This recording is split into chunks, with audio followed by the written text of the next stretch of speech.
Hello, bienvenue dans cette vidéo. Aujourd'hui, je te montre comment coudre la robe vintage pour enfants. Alors, c'est parti. Tu vas commencer par assembler le haut et le bas. Donc, le dos et le devant. Ensuite, là, cette étape, c'est facultatif. Si tu souhaites ajouter les détails qui sont sur les côtés, c'est le moment de les fermer. Donc, tu les prends, tu les couds, tu les retournes et ensuite, tu viens les intégrer entre les coutures. Voilà, comme je le disais, cette étape, elle est vraiment facultative. Donc si tu souhaites ajouter un détail à la robe, tu peux les intégrer. Sinon, tu peux tout simplement fermer les côtés et les épaules.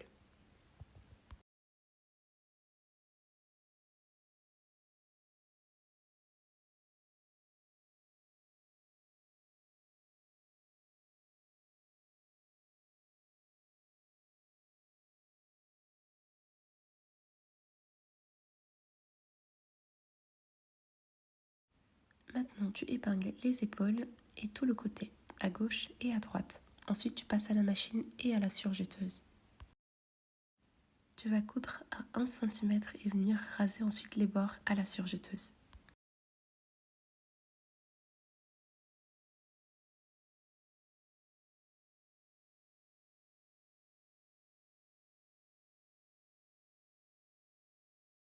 Si tu as intégré les détails sur les côtés, n'hésite pas à repasser plusieurs fois dessus afin que ça soit bien solide.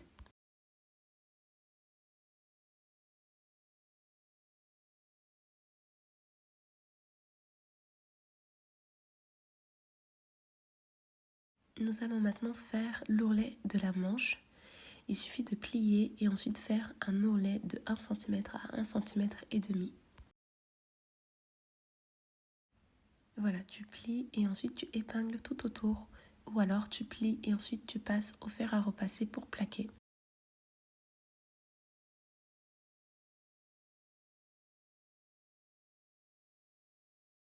Maintenant pour le col et pour le bas de la robe, nous allons venir le border d'un billet.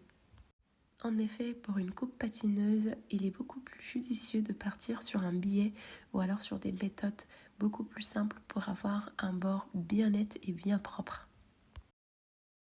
C'est parti, on passe à la couture des ourlets.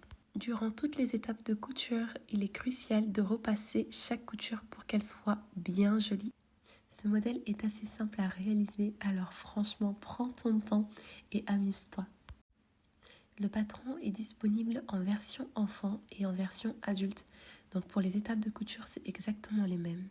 Tu peux dès à présent télécharger ton patron qui se situe sous la barre d'information et n'hésite surtout pas si tu as besoin. Je serai ravie de pouvoir t'aider et t'accompagner dans ta réalisation. N'oublie pas de t'abonner et de liker si cette vidéo te plaît. Laisse-moi un commentaire si tu as des suggestions. Je prends tous les conseils.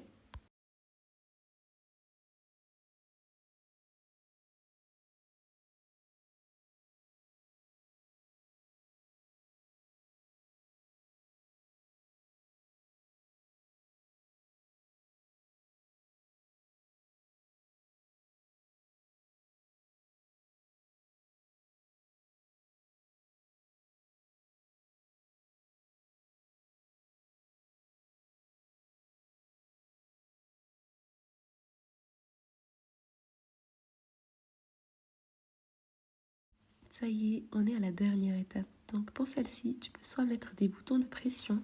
Sinon, si ta machine possède une boutonnière, je te conseille de partir sur cette méthode car en effet, c'est beaucoup plus joli.